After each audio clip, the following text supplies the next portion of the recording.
لیکن کمال دیکھیے آج کی راجنیتی کے پرپیکش میں، جب میں جو گھٹنا بتا رہا ہوں آپ کو 632 سے پہلے کی، تو آپ کو لگے گا کچھ بدلا نہیں ہے. جس دن ان کا سورگواس ہوا یا وہ جنت نشین ہوئے، اس دن ان کی ڈیڈ باڈی جب گئی تو آپ یقین کیجئے، اس وقت سوچئے اور آج ذرا دھیان دیجئے کہ مکہ جیسے ریگستان میں جون میں ان کی ڈیتھ ہوئی، 18 گھنٹے تک ڈیڈ باڈی اس لیے رکھی رہی کہ جو لوگ ان کو 7-8 لوگ کندھا لے کے لینے گئے تھے، اس میں اس بات کے لیے جھگڑا تھا کہ اب خلیفہ کون بنے گا، اور خلیفہ کے لیے جھگڑا ہوا. تو سوال یہ ہوا کہ تم بنو تم بنو تم بنو، تو اس گھنٹے میں 16-17 گھنٹے ان کی باڈی اس گرمی میں ڈکے ہونے لگی. اور یہ ہوا کہ اگر ہم 7-8 لوگوں نے مل کے یہ طے نہیں کیا تو جب خبر جائے گی تو مشکل ہو جائے گی. تو آپ سمجھیے کس کو کون اسلام میں پہلا کون خلیفہ بنا، آپ جانتے ہیں نام ان کا؟ ہاں یا نام بتائیے. نہیں جانتے. جو عائشہ کے ابا تھے ابو بکر جو عائشہ کے ابا تھے، جو محمد صاحب کے سسر تھے، ان کو پہلا خلیفہ بنایا گیا. اب اگر میں اس کو یہ کہوں جو بہت ڈیروگریٹری ہو سکتا ہے، کچھ لوگ اس کو سمجھیں، کیا خلیفہ بننے کے لیے شادی کی تھی اپنی لڑکی کی؟ میرا کہنا یہ ہے کہ اب میں دوسرے سٹیپ پہ آتا ہوں. اس وقت کی ہسٹری کو اٹھا کے دیکھیے. جو لوگ آج بغدادی کو لے کر کے پریشان ہیں، جو لوگ آئی ایس کو لے کے پریشان ہیں، جو جیش محمد کو لے کے پریشان ہیں، جو لشکر طیبہ کو لے کے پریشان ہیں، جو انڈین مجاہدین کو لے کے پریشان ہیں، جو دختران ملت نام کی آرگنائزیشن سے پریشان ہیں، وہ سوچتے ہیں یہ کیسے ہو گیا. میں کہتا ہوں کہ آپ نے ہسٹری نہیں پڑھی ہے، آپ نے اس سبجیکٹ کو نہیں جانا ہے. یہی وجہ ہے کہ آپ آج صحیح کنکلوژن پہ نہیں پہنچ رہے. آپ کو یاد ہوگا ٹیلی ویژن پہ ایک کالے رنگ کا جھنڈا لے کر کے کچھ لوگ آتے ہیں ٹیلی ویژن پہ، آئی ایس کے لوگ، ان کے ہاتھ میں ایک جھنڈا ہوتا ہے. اس کالے رنگ کے جھنڈے پہ کیا لکھا ہوتا ہے؟ جس کو ہم کہتے ہیں بغدادی کی جو آرگنائزیشن ہے وہ اس جھنڈے کو لے کے چلتی ہے.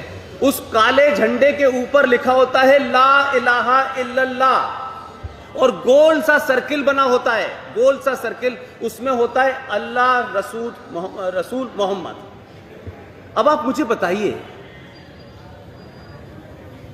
جو مذہب، جس مذہب کے ماننے والے اللہ، رسول اور قرآن شریف کے پہلا کلمہ قرآن شریف میں جو لکھا ہے اسے میں پڑھ دیتا ہوں اور آپ کو مطلب بھی بتا دیتا ہوں. پہلا کلمہ طیب طیباً پاک لا الہ الا اللہ محمد رسول اللہ. اس کا مطلب ہے اللہ کے سوا کوئی نہیں، کوئی دوسرا ہے ہی نہیں، جو ہوں کچھ میں ہوں. تمام ہندوستان میں ڈیبیٹس میں لوگ ٹیلی ویژنوں پہ بیٹھتے ہیں، بڑی بڑی بات کرتے ہیں، ہم تو پیس کا ریلیجن ہے، ہم نے پوری دنیا میں پیس دی ہے. وہ مجھے لگتا ہے کہ وہ پیس کی اسپیلنگ غلط کرتے ہیں. یا تو ایک پیس کا مطلب ہوتا ہے شانتی اور ایک پیس کا مطلب ہوتا ہے ٹکڑے. جو ہم دیکھ رہے ہیں چہرہ پوری دنیا میں، جو کتاب کو لے کر کے پوری دنیا کو میں بتا رہے ہیں کہ ہم پوری دنیا میں اسلام کا قانون، اسلام کی حکومت نافذ کریں گے، اور کشمیر میں بھی کچھ دیوانے ہیں جو سطح میں بھی ہیں اور سطح کے باہر ہی ہیں، وہ بھی کہتے ہیں ہم یہاں پر جو ہے نظام مصطفیٰ جو ہے لاگو کریں گے. تو نظام مصطفیٰ کی شکل پوری دنیا نے دیکھی ہے کہ آپ دنیا میں لوگوں کو کس طریقے سے کاٹ رہے ہیں، کس طریقے سے مار رہے ہیں. دنیا میں اس طریقے کے مارنے کی ایسی مثالیں کسی دھرم میں ملتی نہیں ہیں. وہ دھرم کے لوگ کہتے ہیں یہ تو ہمارا دھرم جو ہے بڑا شانتی پریہ ہے. یہ عجیب لگتا ہے. اگر شانتی پریہ ہے تو پہلے خلیفہ، دوسرے خلیفہ، تیسرے خلیفہ، چوتھے خلیفہ سب کا قتل کیا گیا. تو کیا رام پرساد، شام پرساد، RSS، وشو ہندو پریشد، بجرنگ دل گیا تھا مارنے؟ کون لوگ تھے جنہوں نے مارا؟ ارے آپ ہی تھے نا بھائی. آپ نے مارا آپس میں, آپ نے اپنے بھائیوں کو نہیں بخشا. اور اگر آپ ہائرارکی دیکھ لیں پورے مغل رول کی, تو کوئی باپ بیٹے کو مار رہا ہے, بیٹا باپ کو مار رہا ہے, ستا کے لیے یہ کھیل چلا رہا ہے. وہ لوگ کہتے ہیں دعوے سے کہ ہمارے یہاں ریلیجن آف پیس ہے. اب اس ڈیبیٹ کو جب لوگ سوال پوچھتے ہیں, رام سیتو کی بات کرتے ہیں, تو سڈنلی لوگوں کو بڑا سائنٹیفک ٹیمپر یاد آ جاتا ہے.